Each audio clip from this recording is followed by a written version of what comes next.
All right, today I'm going to give you the quick and breezy version of plate tectonics. So, evidence of continents moving, or aka continental drift, as proposed by Alfred Wegener. So, the first one was matching coastlines. So, the continents seem to match together if you look at a map.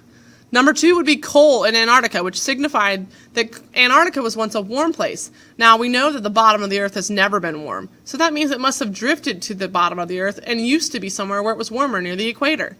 Seafloor spreading.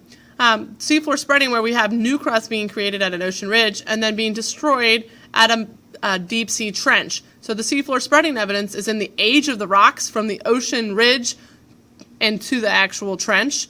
And you can also see evidence of polarity. So normal polarity, where the rocks were pointing north at our magnetic North Pole that we have today. And then there's also rocks thousands of years ago that pointed towards the South Pole. And there's actually a repeating pattern very similar to our isochrons, or ages of the rocks on either side of the ridge. And then matching rock formations on opposite sides of the ocean. Now, the other thing you want to keep in mind would be how did we figure this out? Well, one, this is our evidence, and then we figured out that mantle currents are actually moving the plate. So mantle convection is still what the actual movement is caused by.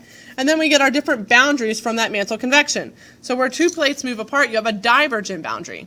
So the plates are moving opposite directions, and then you get a mid-ocean ridge with a rift valley on the top. You have volcanoes forming, new crust is at the ridge, there's a tensional force pulling the two plates apart, and it creates normal faults, or normal cracks in the rock where crust is being extended to form more new crust. Transform boundaries are where two plates are beside each other moving, basically. So you have them either moving in opposite directions, like you see in California at the San Andreas Fault, or they can just be moving at different speeds, one faster than the other. So either way, you're going to have faults, earthquakes, shearing or rubbing together of plates, and then strike-slip faults. And the most famous is the San Andreas Fault. Then you have convergent plate boundaries, and there are 3 types. So let's start with the first 2. In all boundaries that are convergent, you're going to have plates moving together. So with ocean to ocean and ocean to continent, you have subduction, one plate being pulled underneath the other, and that's usually the more dense oceanic plate, which is going to create a trench, a deep sea trench. And as the plates are colliding, you'll have deep earthquakes from the subduction zone.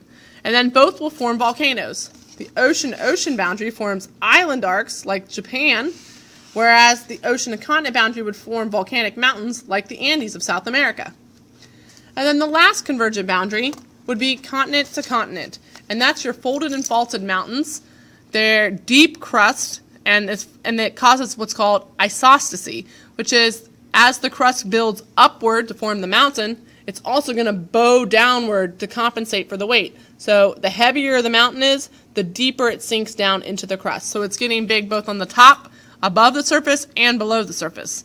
And then you have the Himalayan mountains, as an example, and the Appalachian Mountains. Even though they're not tall, they once were very, very tall when they first formed from the collision of 2 continental plates.